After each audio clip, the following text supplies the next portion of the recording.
Shai Brink, laerskooltegnipoort graad 1. Is dit 'n helikopter wat ek hoor? Wag, nee.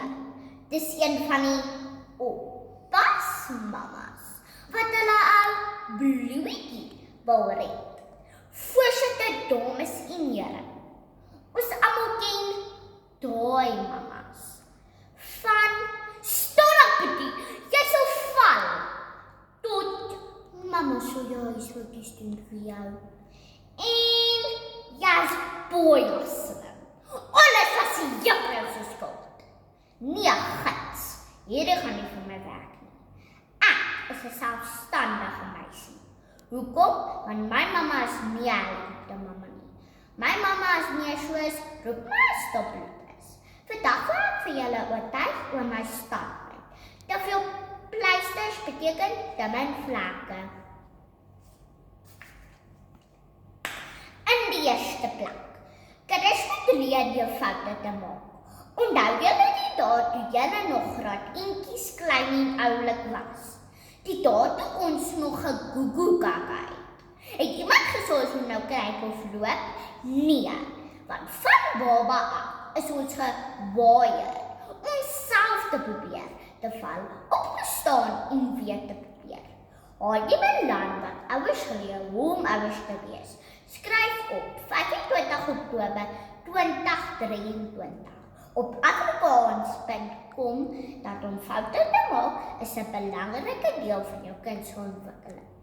Ons moet self probeer en self foute te maak.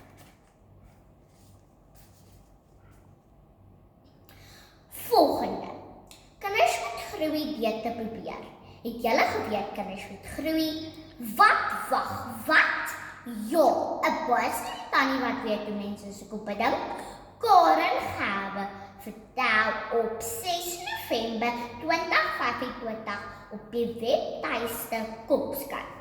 Wat kinders nie eens meer probeer nie, want hulle weet nie wat dit is om te sukkel nie.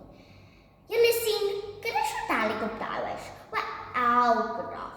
Mama sal dit doen, mama sal help, mama sal keer. En wat gebeur met mama sal kinders? Hulle word, ek weet nie hoe nie, groot mense.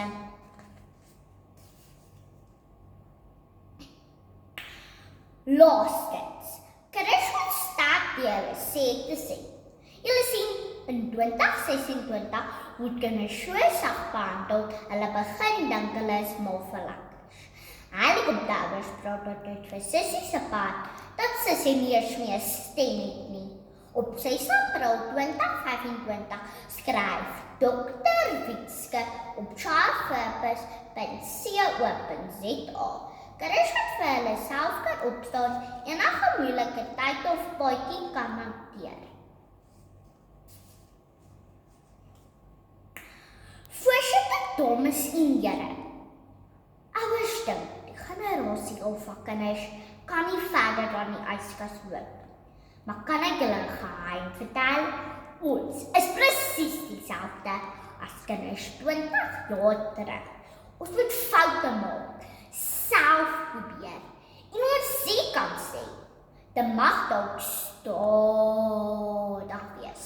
En nog groot gemors wees. Maar hoe word jy as 'n sterkste kind sonder pleisters? Want te veel pleisters beteken te min vlekke.